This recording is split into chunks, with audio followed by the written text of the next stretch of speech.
Iniciamos nuestro capítulo final de análisis de estabilidad de taludes. Habíamos culminado en el capítulo de muros de contención. Hay una transición en las diferentes estructuras para excavaciones que tienen un mix entre lo que hacemos al momento de necesitar una estructura de contención con cortes que se requieren verticales, o en muchas ocasiones se usan cortes con un cierto ángulo de inclinación que nos permite evitar el tener una estructura de contención como las que habíamos anteriormente mencionado. Pero igualmente, e incluso en el caso de las estructuras de contención convencionales, se deberían hacer los análisis de estabilidad global que corresponden a una falla de toda la masa de suelo en su conjunto, y eso nos lleva entonces a este análisis de estabilidad de taludes. Complementariamente, como lo había mencionado en sesiones anteriores, como parte de un aporte adicional a este curso, se incorporará también unos apartados de análisis de la respuesta dinámica de taludes, de zonas de corte para la construcción de estructuras, y esto como parte de, digamos, el aporte de la investigación que se ha venido desarrollando en estos tópicos, que calza claramente con los apartados correspondientes a este capítulo. Entonces, nos vamos a centrar en una primera parte en el análisis de estabilidad y posteriormente en un análisis de respuesta dinámica. El objetivo claramente de los análisis de estabilidad en primera instancia es determinar cuál es el ángulo de inclinación al cual yo debo de hacer mi corte o mi terraplén, con el objetivo de garantizar unas condiciones de estabilidad. Ese es el punto base. Ahora, cuando ese ángulo de inclinación es demasiado pequeño para garantizar esa estabilidad, es posible que, al igual que como hacíamos en muros de contención, hagamos un talud y pongamos elementos de refuerzo como anclajes o pernos que nos ayudan a garantizar esa estabilidad. El principio de funcionamiento del perno en este caso es bastante similar. Todo lo relacionado con las propiedades del suelo en relación a los parámetros de resistencia y de deformación cuando se requiere hacer modelación numérica aplica nuevamente en este capítulo. De igual manera, corto y largo plazo, tenemos agua o no tenemos agua, tenemos suelo fino o no, todo lo visto en el capítulo 1, 2 y 3 también en lo que respecta a incrementos de tensión, igualmente lo deben incorporar acá. Por lo cual, en términos de todos los procesos de selección de qué parámetros son los que corresponde para hacer una evaluación de la resistencia, de la estabilidad en un talud, aplican y de igual manera a lo visto anteriormente. Entonces, teniendo eso como base, tenemos primero una descripción tipológica de los diferentes tipos de taludes, que en primera instancia y de manera muy genérica, pues los podríamos dividir por tipo de material, y en segunda instancia como por una clasificación genérica. En los tipos de materiales, pues tenemos los que son en suelo. Obviamente sabemos que en suelo la mayoría de las situaciones las dividimos en los suelos granulares y finos, o friccionantes y que tengan componente cohesiva. Los que están en taludes en roca, que va a depender su condición y análisis del grado de meteorización, correspondiente ese tópico a un apartado de un curso optativo que tenemos. No es obviamente al alcance del curso de mecánica de suelos el trabajar en roca. Y en el caso, un tercer caso, que serían lo que ocurre con los suelos residuales, que los vemos acá en gran parte de la región, como este típico maicillo que muchas veces nos hemos referido, y que tiene un comportamiento mixto entre lo que ocurre en un suelo y lo que ocurre en la roca. Y ya vamos a poner unos ejemplos al respecto.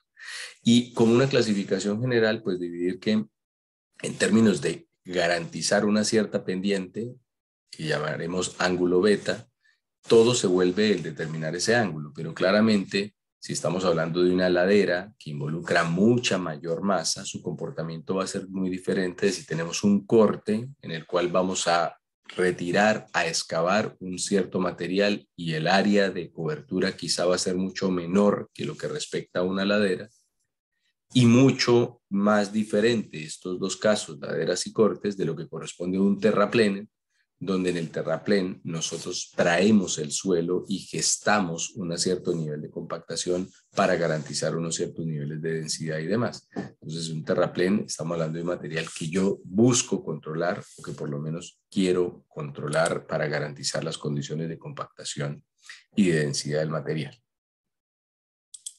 ¿Alguna pregunta hasta acá?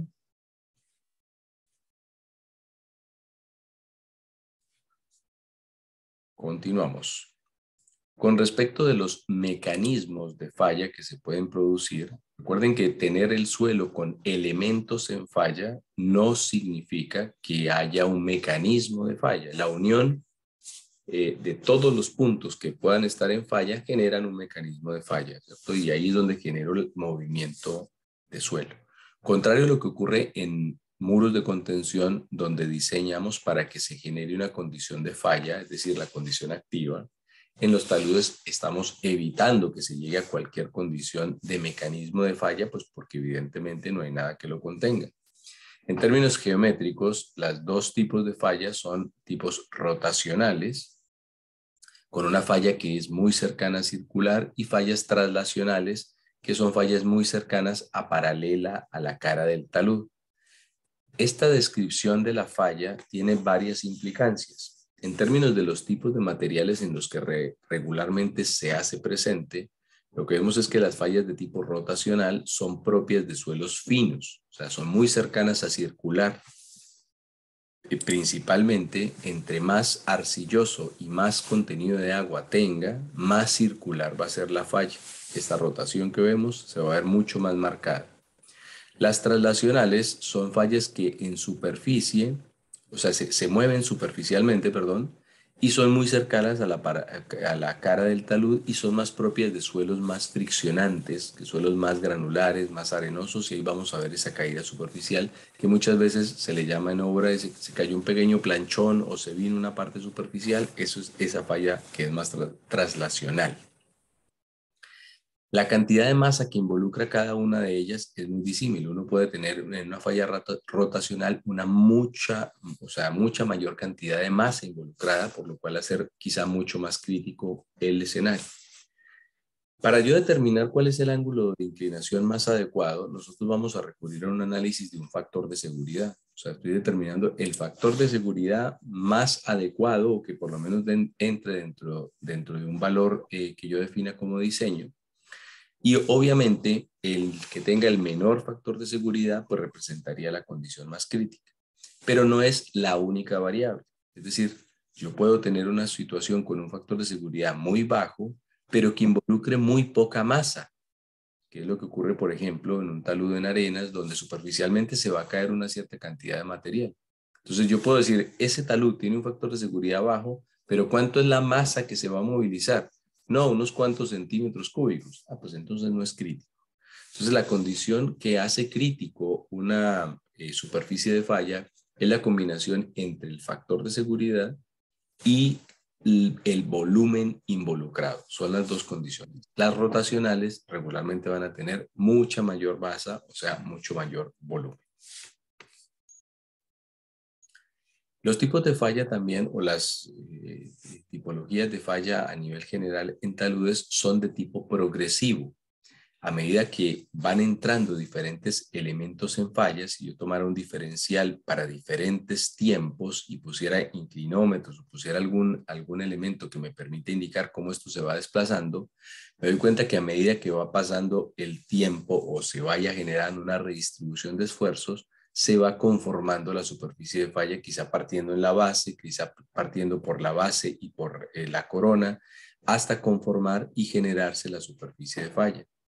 Esa progresividad en términos del tiempo no la consideramos en la mayoría de los análisis, incluso en los que se hace modelación mediante elementos finitos, porque la progresividad en términos rigurosos pues la hacemos depender del tiempo. Y cuando quizá estamos haciendo un modelo numérico, lo que estamos haciendo es una condición progresiva, pero en términos de la distribución de esfuerzos,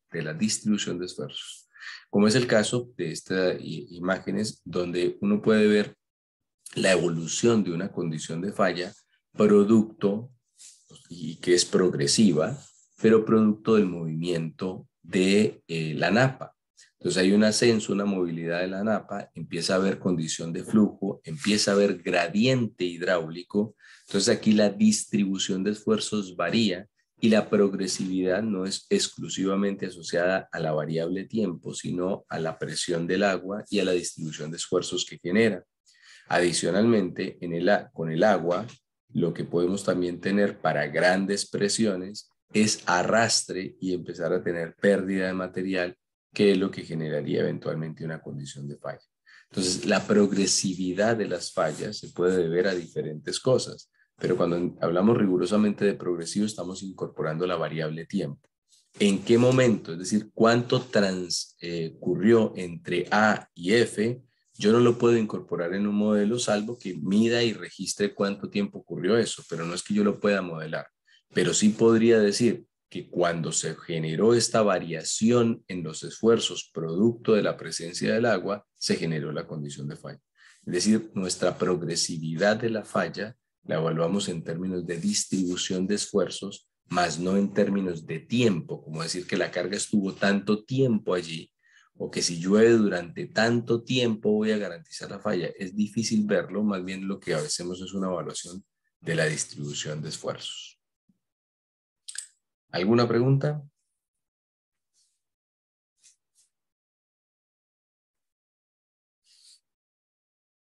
Continúo. Los métodos de análisis de estabilidad, como mencionaba, lo que buscan es determinar un factor de seguridad para una potencial superficie de falla. Es decir, nosotros deberíamos de pasar múltiples superficies de falla hasta evaluar cuál representa la condición más crítica. Los métodos de cálculo se dividen a nivel muy general en dos tipos, que son los métodos numéricos, que son los que usamos modelación numérica, y que dicho sea de paso nos permite determinar deformaciones y condiciones de resistencia. Por otro lado están los métodos de equilibrio límite, donde predefinimos una superficie de falla, son métodos determinísticos y para esa superficie de falla calculamos un factor de seguridad.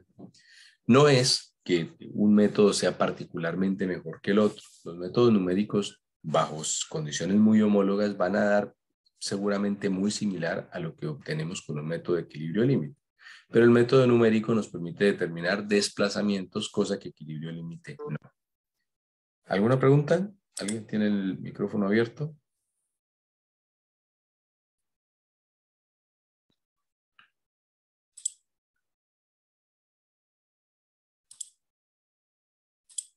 Con respecto a los métodos de equilibrio límite, hay una condición de falla predefinida, por lo que los parámetros de resistencia son los que cobran mayor relevancia en el análisis. Son solo análisis de resistencia, nada más. Eso no es menos importante, pero no incorpora nada relacionado con la deformación, ni directa ni indirectamente. Estos métodos entonces se dividen en métodos que predefinen una superficie de falla.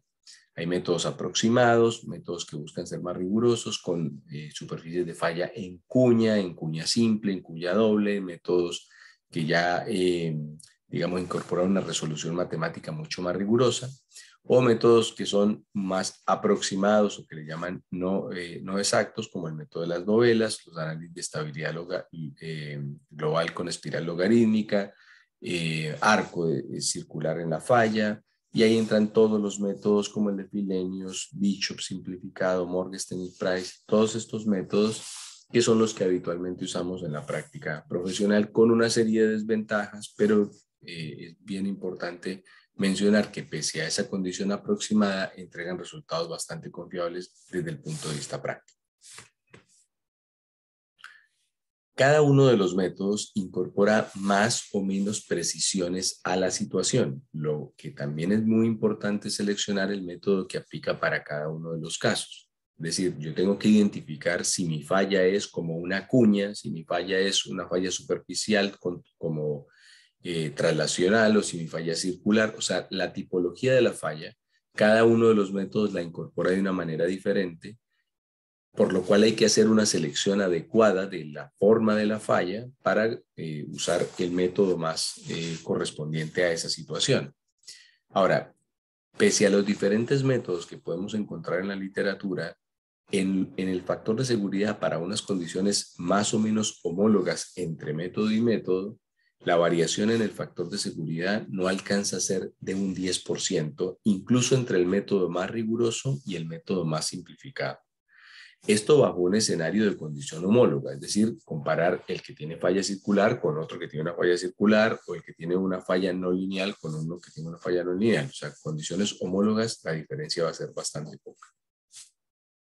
Partamos por nuestros dos, o nosotros vamos a evaluar nuestros dos escenarios generales, que son los taludes granulares, los taludes finos, y vamos a ponernos en situación particularmente con algo que tenemos en gran parte del país y particularmente acá en la zona central, con los suelos granulares bastante limpios, digamos, que son predominantemente granulares, como el caso de la arenosos, perdón, como el caso de la duna de Concón, donde aquí vemos, bueno, vemos dos cosas. Vemos un talud temporal que se había hecho para la excavación, y acá en el fondo se alcanza a ver también las pilas de excavación que se habían hecho para una excavación vertical. Aquí atrás está una avenida que hizo una excavación vertical. Esto digamos que analiza en detalle cómo alcance el curso de fundaciones, pero algo habíamos mencionado también de esta tipología de estructuras de contención, que está compuesta por pilas de hormigón de 80 o de 1 metro, dependiendo de si la excavación es manual o mecánica, y a lo largo, a lo alto más bien de la estructura se van instalando una serie de anclajes que me permiten garantizar las condiciones de estabilidad.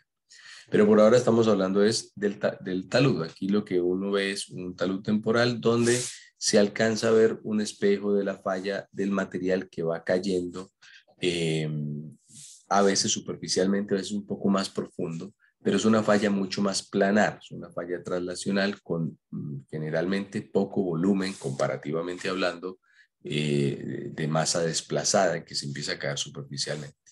Ahora, particularmente los suelos granulares, salvo que tengan una cohesión muy importante, que no es el caso de los suelos predominantemente friccionantes, no aceptan cortes verticales producto de esa ausencia de cohesión.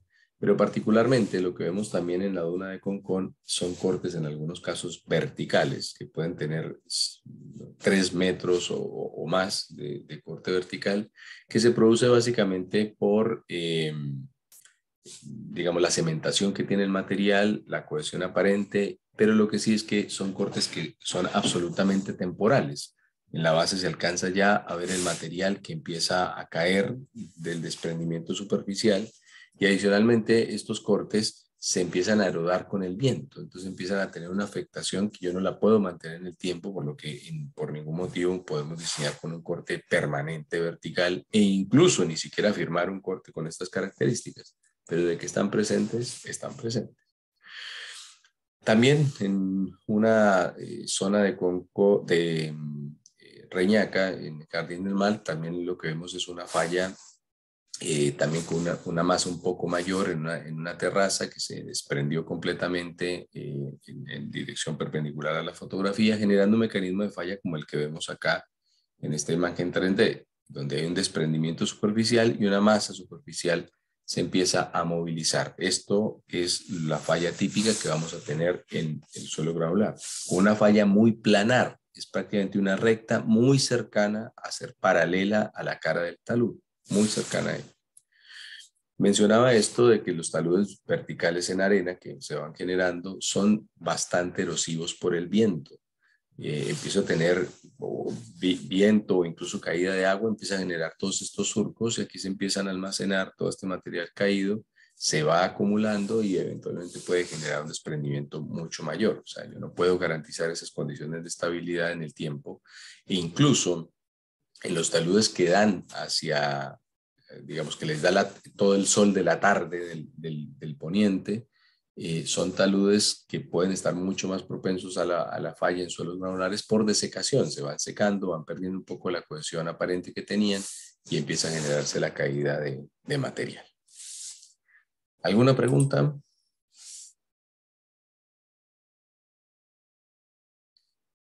Profe, entonces en el caso de los suelos granulares hay que ir mojando el terreno para mantener su cohesión aparente cuando se hace Eh, el corte. Eso es una excelente observación. Hay muchos cortes donde los han hecho de esa manera, es decir, si yo voy a generar un talud permanente, lo más seguro es que yo tenga que hacerle más bien un sistema de protección para aislarlo y que no pierda humedad. Y eso se hace con mallas de chocre o con algún tipo de vegetación y demás. Pero en muchos taludes en obra, que se hacen con cierto ángulo de inclinación, ponen unos rociadores por el perímetro y van instalando estos rociadores de tal manera de ir vertiendo y garantizar unos ciertos contenidos de humedad. Eso se usa en taludes temporales, sobre todo, como les digo, en los que da mucho el sol en la tarde. Lo importante es que ese rocío que humecta la arena sea realmente muy bajo, o sea, sea una lluvia muy somera, porque si no también puede generar la caída de gotas muy fuertes de agua, que también ha pasado de que unos piden, oye, rieguen un poco y se van con una manguera y riegan hacia lo fuerte, entonces van a generar es un hoyo producto de la caída del agua, porque es bastante erodable el material.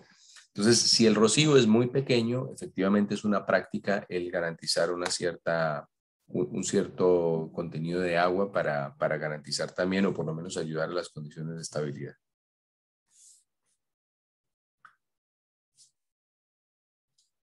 ¿Alguna Ya, otra? profe, gracias. Perfecto, Benjamín.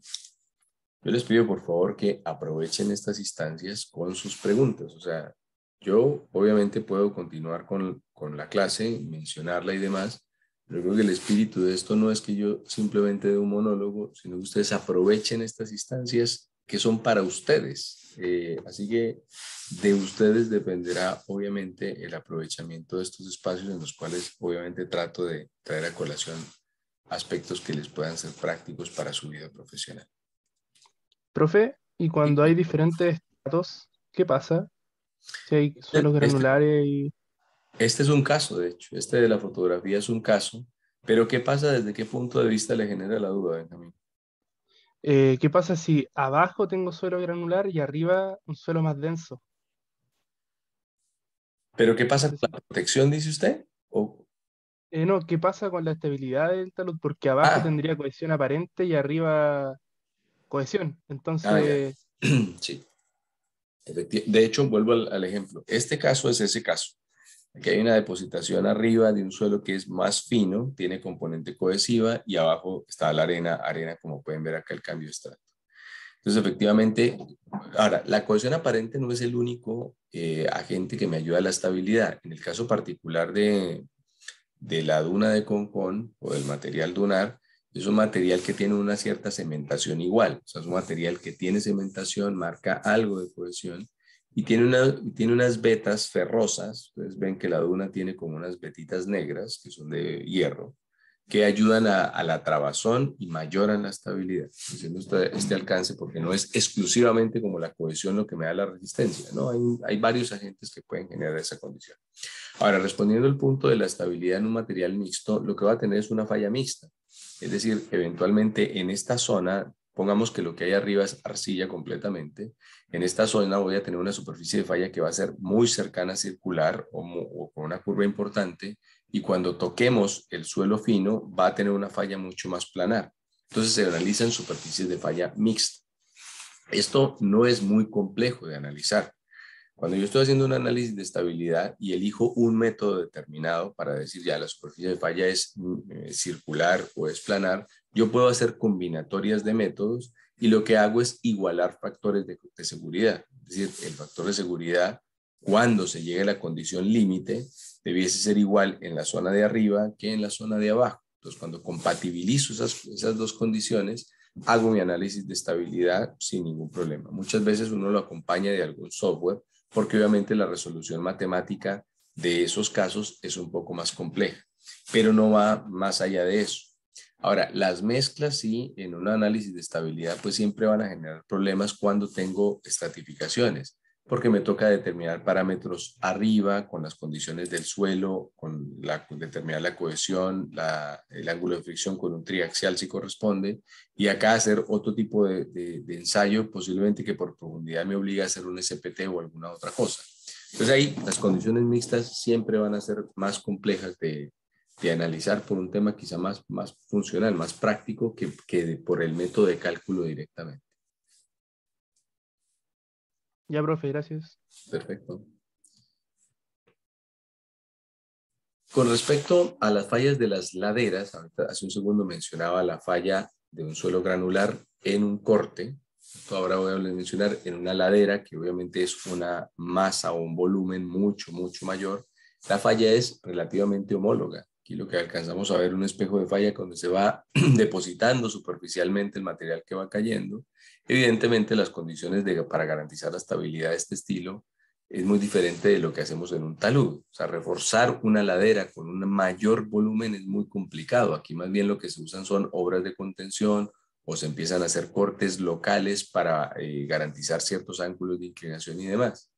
Lo propio pasa en esta fotografía donde ya había una mayor masa involucrada y aquí claramente entonces se genera este desprendimiento superficial. Pero no es esa falla rotacional que uno sí puede ver en el caso de los suelos finos. ¿Cómo se hacen los análisis de estabilidad en estos casos? Para eso se usa un método que se le denomina el talud infinito. Como hemos mencionado, la superficie de falla en este tipo de situaciones es una superficie de falla muy cercana a paralela a la cara del talud.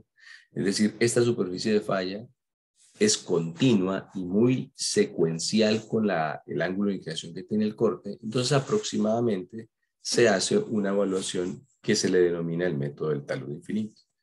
Es decir, aquí yo tengo el ángulo de inclinación, o sea, el suelo con un cierto ángulo de inclinación, y aquí a una cierta profundidad Z tengo una superficie de falla. El caso del método del talud infinito es casi que el principio de resistencia que usamos en geotecnia a nivel general y del cual hemos hablado en repetidas ocasiones porque finalmente es el método del plano inclinado de Coulomb. La situación del plano inclinado de Coulomb es básicamente en lo que se basa el análisis de estabilidad en general. Lo usábamos en el caso de muros de contención, aplicando una condición de empuje por reducción de esfuerzos de Rankine o de Coulomb, pero en términos generales lo que estamos evaluando es cuándo se desplaza o cuándo se empieza a mover este bloque.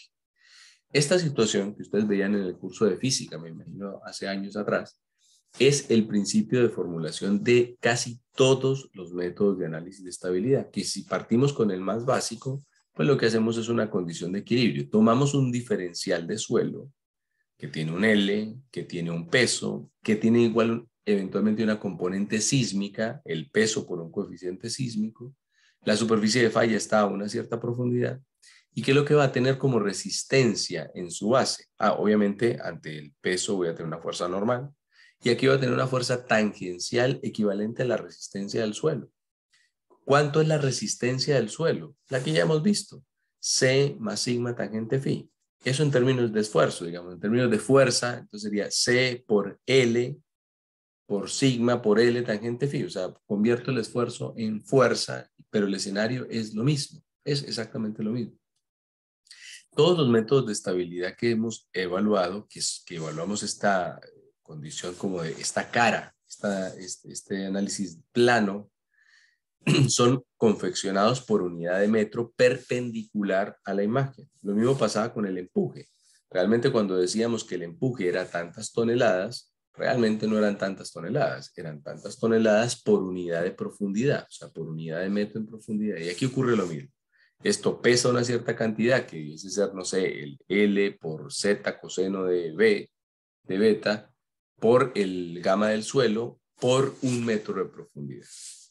La cuestión es que, independiente de esto que acabo de mencionar, si yo hago una condición de equilibrio y digo en qué momento este bloque se puede empezar a mover, pues lo que hacemos es la resolución del plano inclinado absolutamente homóloga a lo que hacíamos en el caso del plano inclinado en el curso de física.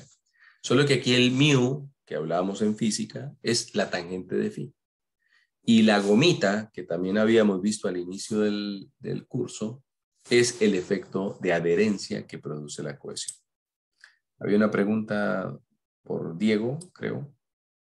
Sí, profe, una pregunta. Acá Adelante. como se está diseñando con estabilidad netamente del suelo, Sí. no se está implementando una condición pasiva ni activa, por lo tanto se está diseñando con ese K0, el K estático. Sí, se está No, siguiendo el método de Coulomb.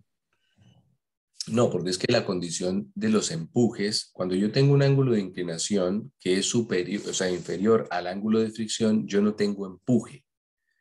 Cuando yo tengo empuje es cuando mi ángulo de inclinación del suelo es superior al ángulo que tengo de fricción. O sea, yo empiezo a generar una masa que me empieza a empujar aparte. Acá no hay nada que lo reciba.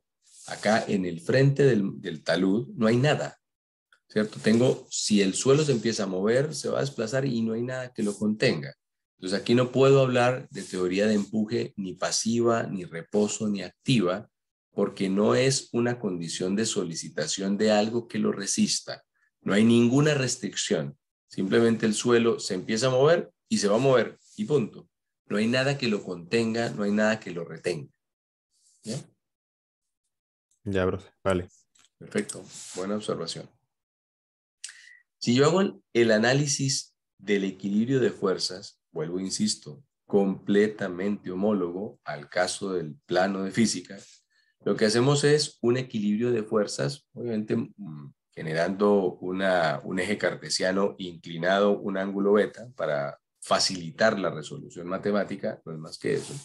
Y aquí lo que vamos a tener pues es una serie de fuerzas solicitantes, fuerzas resistentes, o sea, fuerzas resistentes las que van en esta dirección contraria al desplazamiento, fuerzas solicitantes como puede ser la carga sísmica, el peso de la masa de suelo, y eso entonces a esa situación le puedo hacer un equilibrio, es decir, la sumatoria de las fuerzas que van en una dirección o las fuerzas resistentes dividido las solicitantes me da un factor de seguridad. Esto que está acá es literalmente el equilibrio de fuerzas en ambas direcciones, por lo que cuando yo calculo un factor de seguridad y digo que lo lo resistente versus lo solicitante me da el factor de seguridad, pues lo que va a tener entonces es que los resistentes C más sigma tangente phi, que es lo que acabo de mencionar, todo esto por el L, que pues está factor común acá, si ustedes resuelven la matemática de esto, simplemente el L no va a estar presente, y el tau solicitante es esto que está acá en el denominador, por lo que esto me daría finalmente el factor de seguridad del talud infinito.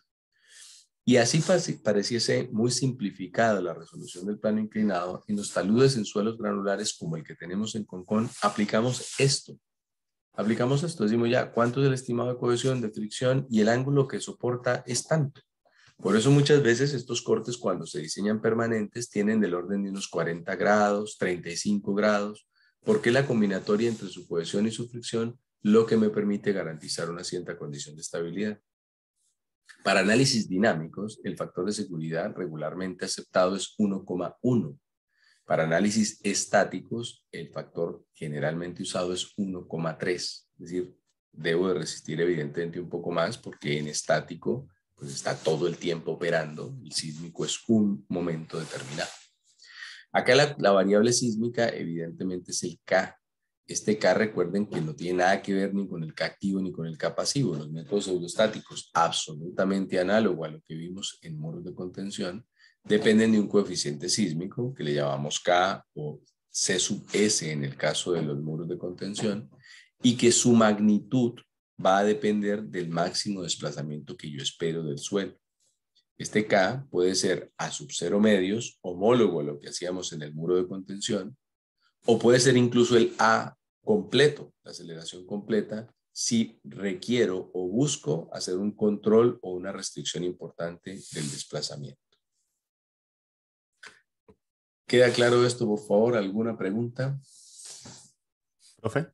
Sí, adelante, Diego. Pero ahí, cuando dice que el K depende como del C sub S, algo así, el C sub S no depende de la zona sísmica donde se encuentra el suelo. Más allá Exactamente. pero la respuesta sísmica de un suelo no depende netamente de también la tipología del suelo más que la zona sísmica. Eso no está incluido en ese parámetro. Sí, es un buen comentario.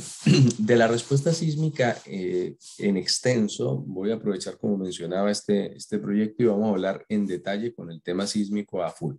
Pero para responderle, efectivamente, lo que ocurre es que el peak ground acceleration que hay en una zona determinada, pues yo lo tendría que tener es medido en función de los terremotos que han venido ocurriendo. Lo que se hace a nivel de los países es generar una macrozonificación de cada uno de los países, dividiéndolos en zonas sísmicas y a cada zona sísmica le asigna una aceleración efectiva propia o una aceleración que pudiese ser característica de la zona en la que está. Esa aceleración característica depende efectivamente de las condiciones del suelo, por lo que la que viene de la norma, de alguna manera, tiene vinculada la geología y las características que tiene el suelo en esa zona. Obviamente a nivel más micro, no a nivel tan macro como las 3 zonas sísmicas que tenemos del país, es posible que uno tenga una solicitación diferente y pueda ahí hacer una selección mucho más rigurosa de ese coeficiente sísmico.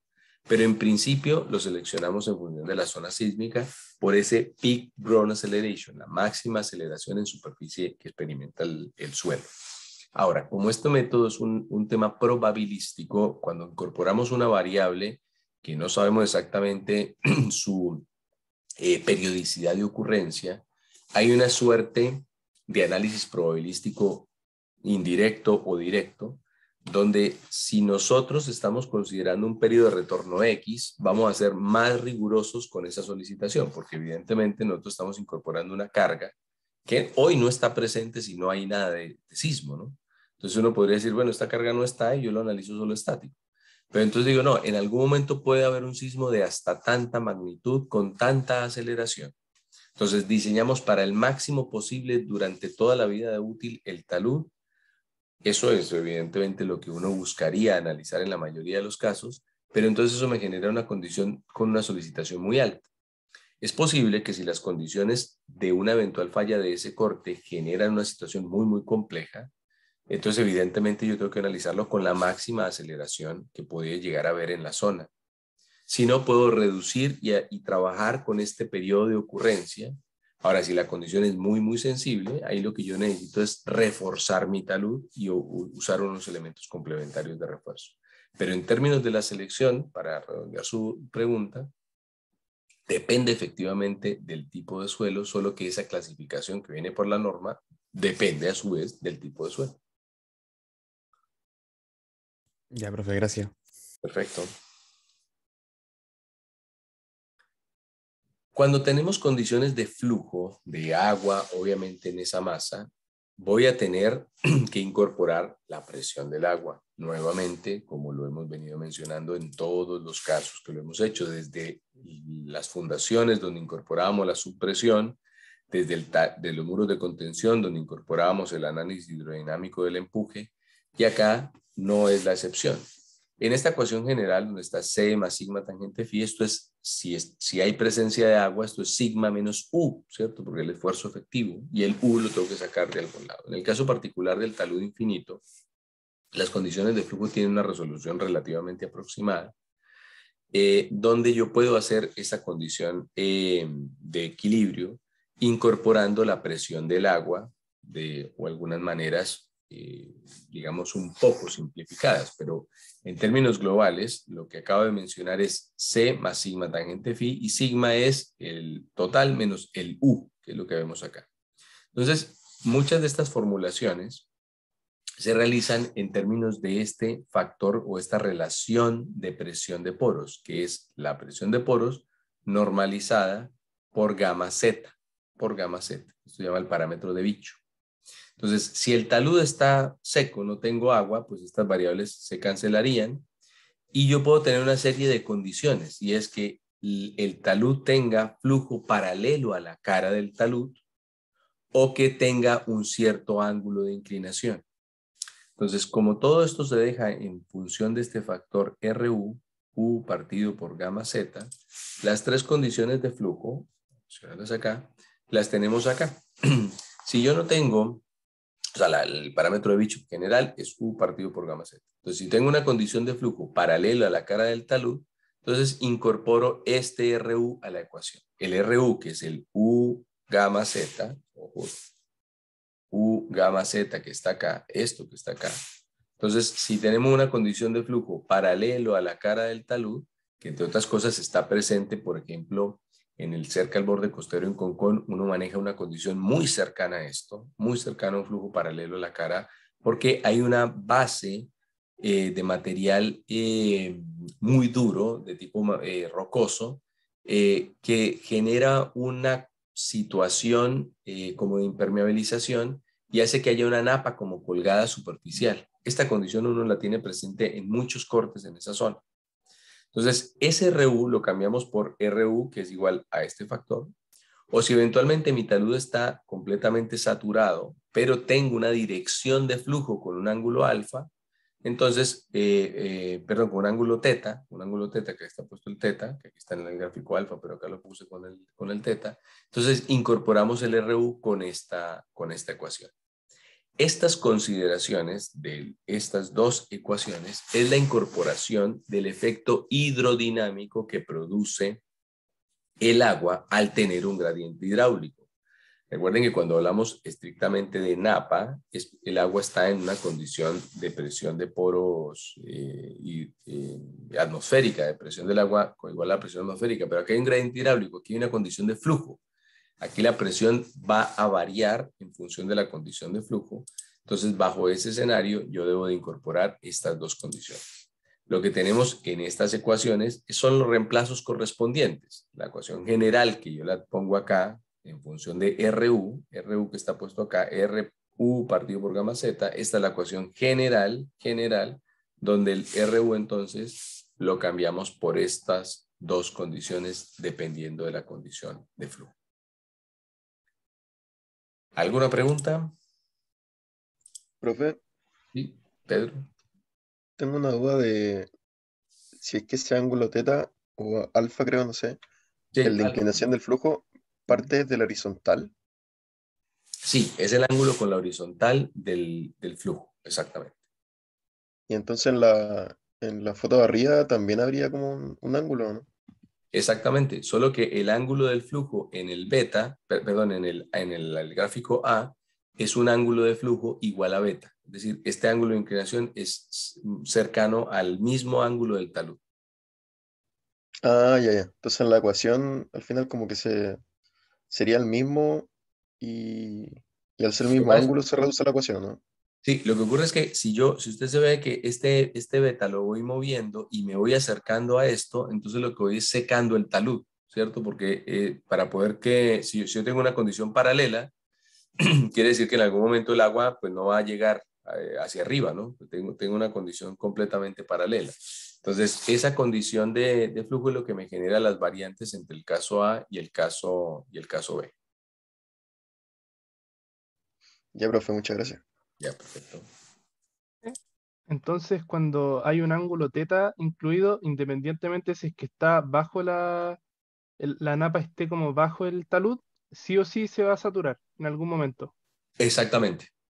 Ah, ok. Exactamente, o sea, salvo que realmente sea finito, es decir, que la napa hacia el interior, hacia este lugar, pues venga con un cierto ángulo, pero siempre voy a tener en la zona del talud una cierta saturación, exactamente. El caso B es una condición analizada bajo un escenario de saturación del 100%. Eso es una excelente observación porque efectivamente uno está yendo, el agua viene y en algún momento va a llenar todo. En este caso no, en este caso nunca va a llenar, bueno, salvo que empiece a ascender la napa, ¿no? Y lo llene, pero por ascenso, ¿no? Que el HW empiece a aumentar, pero no exclusivamente por la condición de flujo. Este siempre va a ser saturado, exacto. Profe, Sí, si uno quiere como asegurar la estabilidad del talud en el tiempo, uno puede colocar elementos de drenaje. ¿Eso se utiliza o nada que ver con un talud? No, la pregunta es súper buena. Lo que ocurre es que va a depender del tipo de falla que uno tenga, pero los elementos de drenaje siempre van a estar presentes. Lo que ocurre con esto es que, contrario, por ejemplo, lo que ocurre en un muro de contención, donde cuando nosotros lo estamos construyendo, instalamos unos drenes para ir sacando el agua, en el talud en profundidad es mucho más difícil. En un terraplén quizá. En un terraplén instalamos todo el drenaje y empezamos posteriormente a construir el terraplén, a hacer el lleno. Pero en este caso no. Entonces, en los taludes lo que generalmente se acostumbra, y ustedes lo pueden ver en taludes viales, es que en el coronamiento se ponen y se instalan unas canaletas, que le llamamos canaletas de coronación, de la corona del talud, y lo mismo las cunetas en la base, y lo que estamos buscando es aislar que el agua llegue allí por infiltración superficial. Entonces, la que es por infiltración, yo la logro controlar un poco, pero la que viene por la napa es muy difícil controlarla con un sistema de drenaje como tal. En taludes naturales, en laderas con alta pendiente, en algunos casos se instalan tuberías similares a la barbacana y empezamos como a desaguar un poquito zonas de afloramiento que haya de suelo, de agua. Pero es bien complejo garantizar las condiciones controladas de salida del agua en un talud.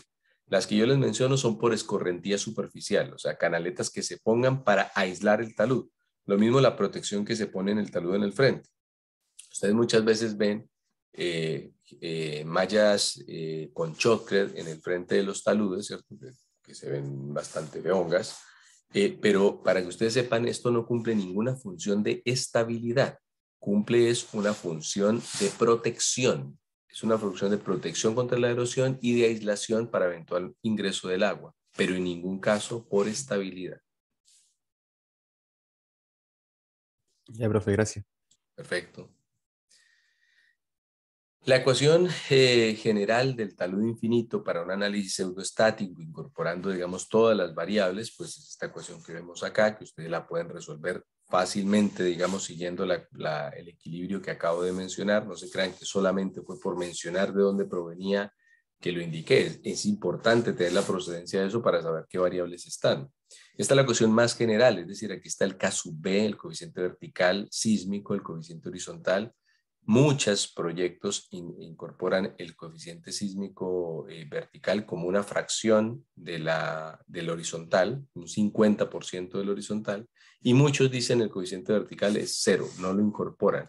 La verdad que la ponderación del coeficiente sísmico vertical en los análisis de estabilidad ha sido, no ha sido como ratificada, es decir, se toma como una consideración, pero su influencia es relativamente baja, por lo menos matemáticamente, en la ecuación.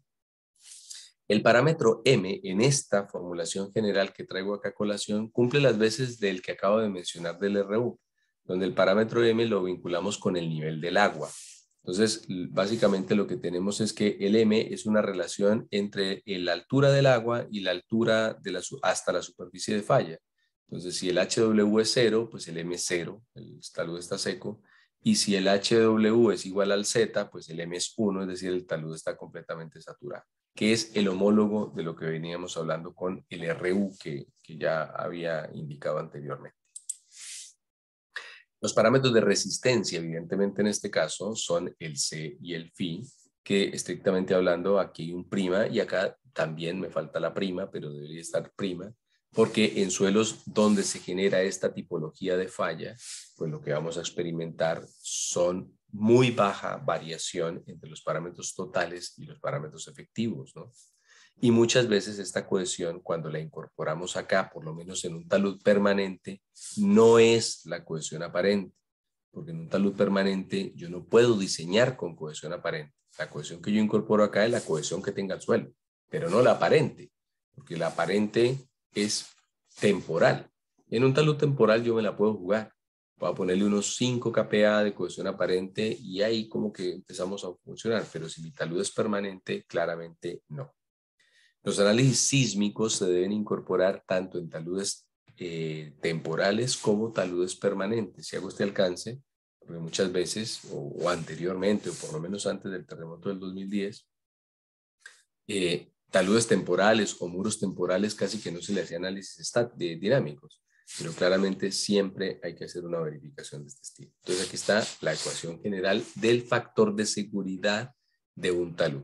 ¿Qué estamos persiguiendo con esta ecuación? El beta.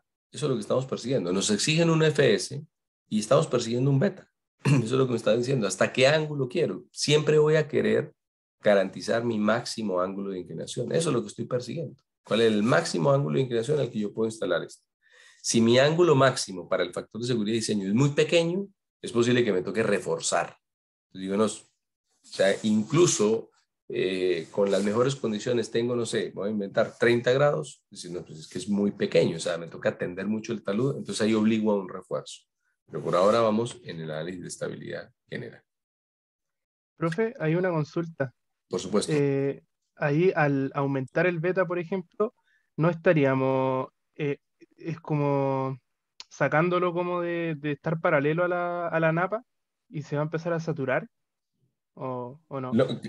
Claro que sí, lo que pasa es que estos ángulos que están acá en este ejemplo, cuando hablamos de que la napa tiene esta condición completamente paralela al talud, en muchas ocasiones estamos hablando de laderas, o sea, un terreno natural.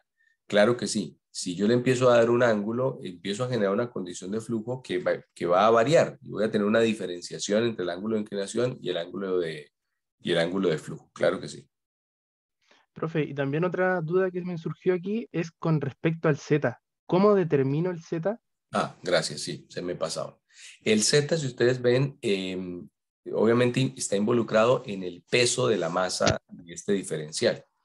El método de talud infinito, como mencioné, uno tomaba un diferencial de ancho L, y ustedes se fijan que el L no está acá en la ecuación, porque en la resolución matemática, lo que estamos diciendo es que lo que ocurre en este diferencial L debe ser lo mismo que ocurre en este otro diferencial L, y así sucesivamente. En todos los diferenciales va a ocurrir lo mismo, por lo tanto ese L no está presente. El Z sí está presente, que es la profundidad a la que está la falla. Entonces, ese Z generalmente se hace de dos formas. Cuando el suelo es completamente homogéneo, hay una iteración. Me toca definir varios Zetas. Entonces va a tener un Z, o calcular un factor de seguridad. Por ejemplo, 1 metro, factor de seguridad, 1, por decir cualquier cosa. Voy a tener 1,50 m y entonces voy a decir 0,8. Entonces 1,50 m empieza a ser más crítico. Y voy a tener otra vez 2 metros y aquí volví y aumentó el factor de seguridad. Entonces me voy a quedar con el Z que genere la condición de factor de seguridad más baja. Siempre en los análisis de estabilidad, cuando tenemos cohesión y fricción, hay un proceso iterativo de la geometría. Es decir, ¿dónde está la superficie de falla? Tengo que inevitablemente iterar. Evidentemente, para una prueba, lejos está nosotros pretender que ustedes iteren, es decir, predefinimos una superficie de falla y en ese caso con esa calculamos. Pero en una situación concreta lo que hacemos es resolver para varios sets. El otro caso es que tengo un cambio de rigidez claramente definido.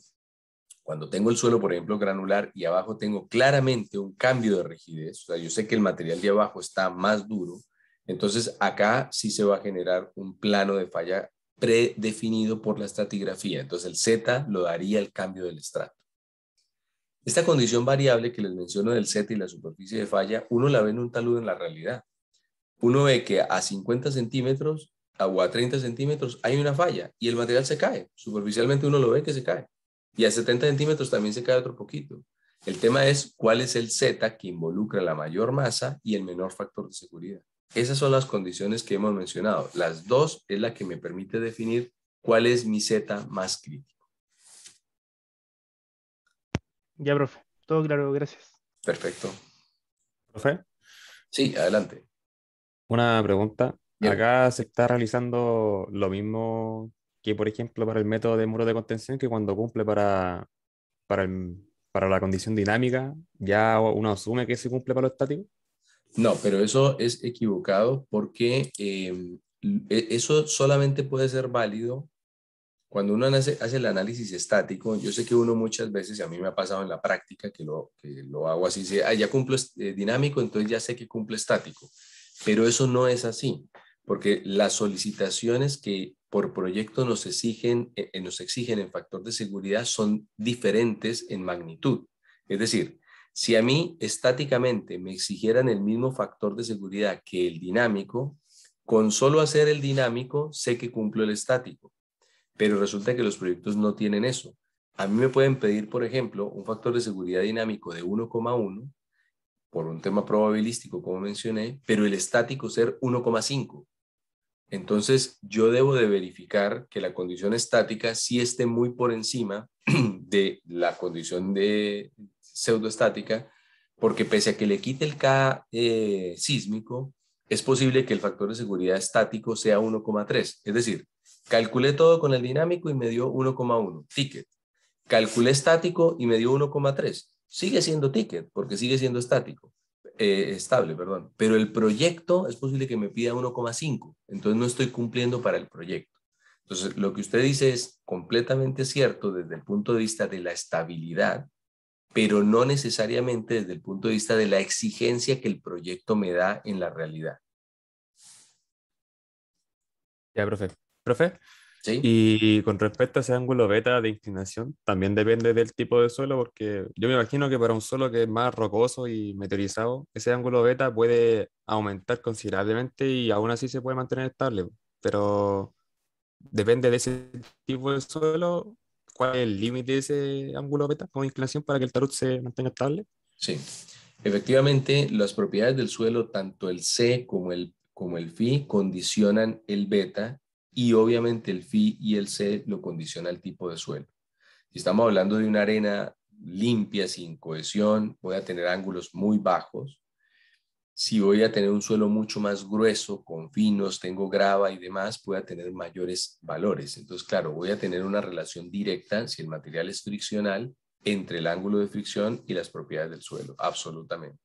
¿Cuál es el límite? No, ese lo va a depender de los tipos de material. Uno puede tener taludes de 30 grados hasta unos 55 grados naturales. Por ejemplo, en el caso del maicillo, este suelo de resistencia intermedia entre roca y suelo, en algunos casos cortamos hasta 55 taludes estables.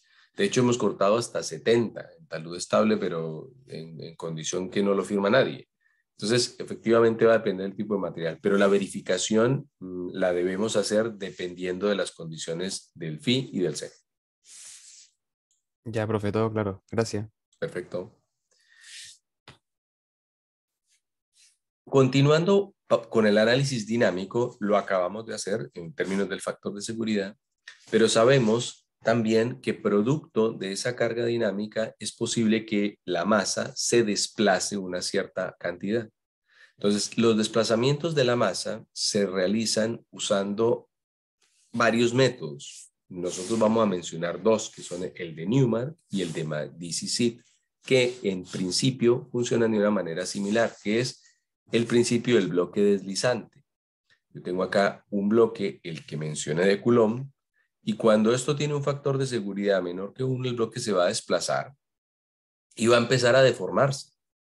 Entonces, si yo tengo una solicitación de aceleración, inercialmente, una masa va a resistir una cierta magnitud inercial, ¿cierto? Yo no con cualquier aceleración yo empiezo a desplazar un bloque, ¿cierto? Él resiste una cierta cantidad de aceleración inercial, ¿cierto? Tengo una cantidad. Lo que supere esa aceleración de resistencia inercial se le denomina aceleración crítica, que no es crítica en términos de falla, sino en términos de que de ahí para adelante el bloque va a empezar a deformarse. Entonces, si yo determino cuál es mi aceleración crítica y mi sismo o mi análisis o mi terremoto tiene una aceleración superior a ello, toda la magnitud de aceleración que está por encima de esa aceleración que mi talud resiste, que le llamo crítica, me va a generar un desplazamiento. Entonces, lo que hace Newmark es que dice, bueno, calcule todo el exceso de aceleración y hágale la doble integral. Entonces yo tengo un exceso de aceleración acá que lo integro y me da un exceso de velocidad que lo integro y me da el desplazamiento. Entonces la sumatoria de todos los excesos de aceleración o de la doble integral de todos los excesos de aceleración que superen la aceleración crítica me va a ir generando el movimiento hasta desplazarse. Obviamente, el exceso de aceleración que se produce en la dirección del desplazamiento, ¿cierto? En la dirección de falla del talud, porque sabemos que el sismo pues, es cíclico y va a tener una componente que va en la otra dirección, pero pues en la otra dirección no me produce falla, ¿no? Estoy en la condición estable. Entonces, ¿qué es lo que qué es lo que hacemos regularmente? Cuando yo tengo un sismo que puede tener un cierto registro determinado, los análisis que podemos hacer con registro sísmico, que son los time history, nos obligan a un modelo numérico o a alguna condición un poco más sofisticada, y es habitual que el movimiento sísmico lo reemplacemos por un movimiento sinusoidal o senoidal equivalente. Entonces se cambia por un movimiento senoidal equivalente y muchas veces el tau solicitante, el tau máximo, la fuerza de corte máximo que impone el sismo, se incorpora como un 0,65 del tau máximo que registra. Eso es con lo que nosotros trabajamos. Entonces, ¿de qué va a depender esta aceleración que estamos poniendo o este desviador de tensión que estamos poniendo? De la zona sísmica, lo que mencioné hace un ratito, del PGA, del Peak Ground Acceleration, que viene de la zona sísmica, y del criterio asociado a la deformación, Claro, si nosotros queremos restringir al máximo la deformación, pues vamos a diseñar con la mayor aceleración para restringir al máximo. O sea, voy a usar el ángulo que produzca la menos deformación posible.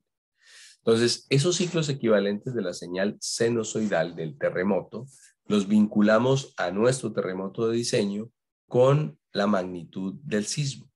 Entonces, dependiendo de la magnitud, diseñamos con ciclos senoidales de amplitud igual al PGA y con la cantidad de ciclos equivalentes a la magnitud del sismo. Es decir, por ejemplo, para 8.8, pues diseñamos con 30 ciclos equivalentes, 8.5 con 26 ciclos equivalentes. Y el periodo de esta señal debe ser el periodo característico del sismo, que finalmente es un dato que nos deben de entregar del problema. Entonces, volvemos a lo mismo. Tengo una aceleración crítica, tengo una solicitación, integro todo lo que supere la aceleración crítica y la doble integral de esto me va a dar el desplazamiento. Esto que acabo de mencionar, que si bien lo aplico en primera instancia para explicación al método del bloque deslizante, la verdad que se puede aplicar a cualquiera, al tipo de falla circular como al tipo de falla planar como la que estamos viendo acá en este caso. Entonces se puede aplicar a cualquier situación. Entonces, ¿qué es lo que nos hace falta para poder definir esto? Entonces, la solicitación ya la tenemos. La solicitación me dice ya, la zona sísmica me la da y cuánto es la máxima aceleración que le quiero imponer. ¿Quiero imponerle 0.65 de esa aceleración o le quiero imponer la aceleración completa? Si no, impongamos la aceleración completa de la zona. Ya, perfecto. ¿Qué tengo entonces que definir? ¿Cuál es la magnitud de mi sismo de diseño? Voy a diseñar con el 8.8, 30 ciclos.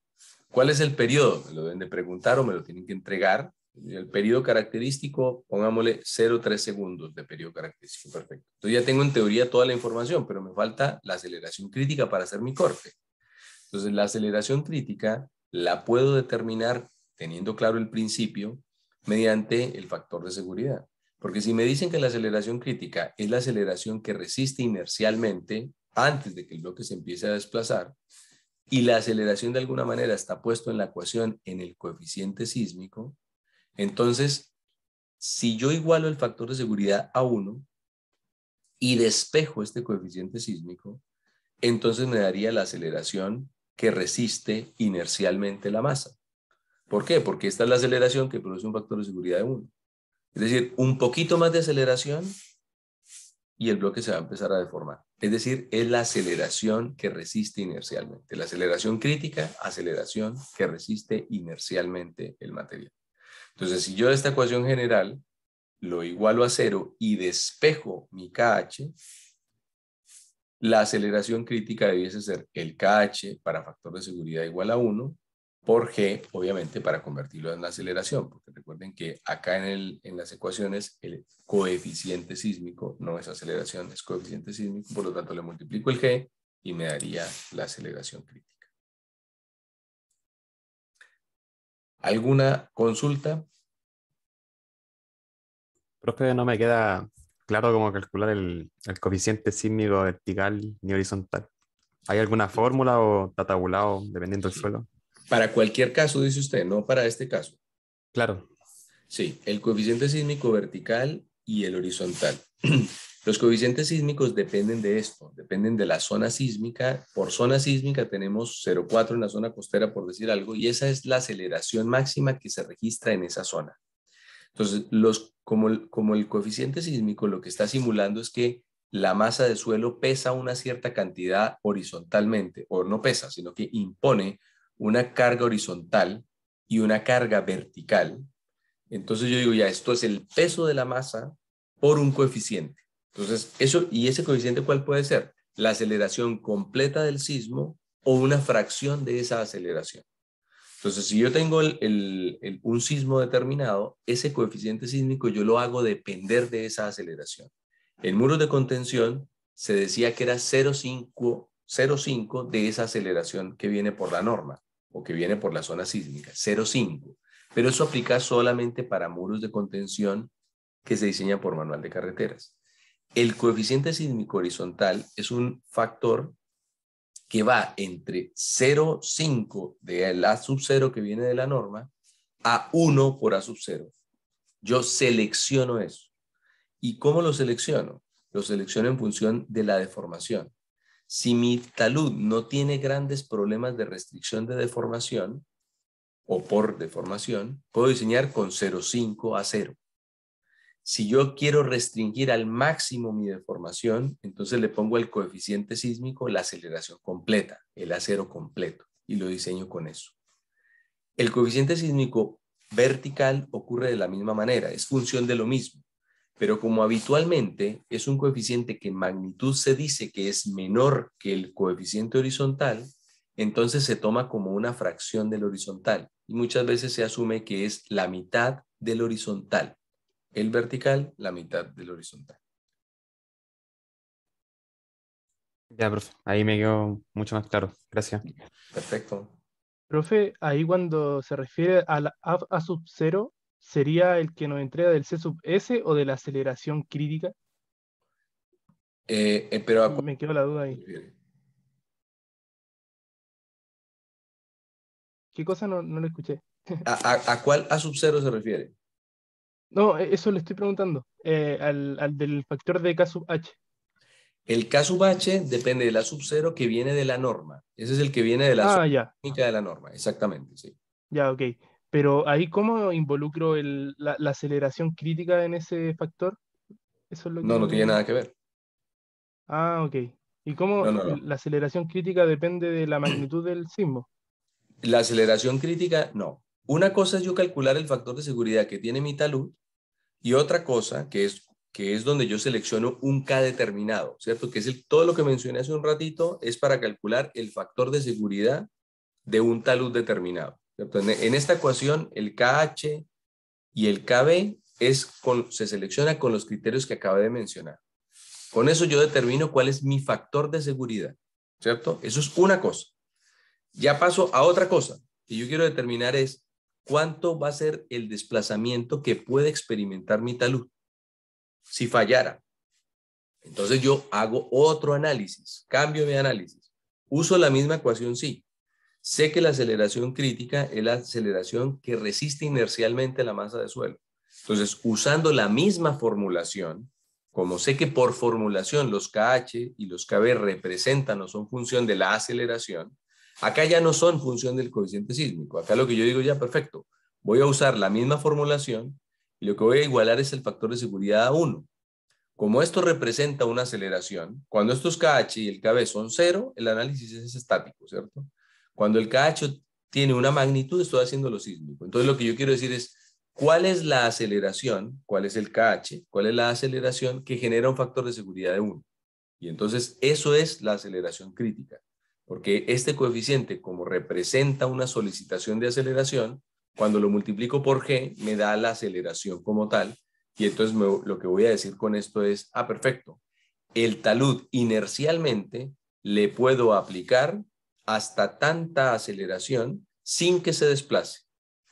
Toda la aceleración que mi sismo le imponga más arriba de esa aceleración va a hacer o me va a producir un desplazamiento del corte. Ya, profe, ahí me quedó súper claro. Gracias. Ya, perfecto. ¿Alguna otra pregunta? Yo les tengo por acá una preguntita de participación, así que la responden muy brevemente y la discutimos en la siguiente sesión. Ahí está. Ahí se las puse. Dos preguntitas muy, muy cortitas. Estas son de participación, vuelvo, insisto. Estamos entonces en nuestra hora y nos veríamos el próximo miércoles con lo correspondiente a taludes en suelos finos.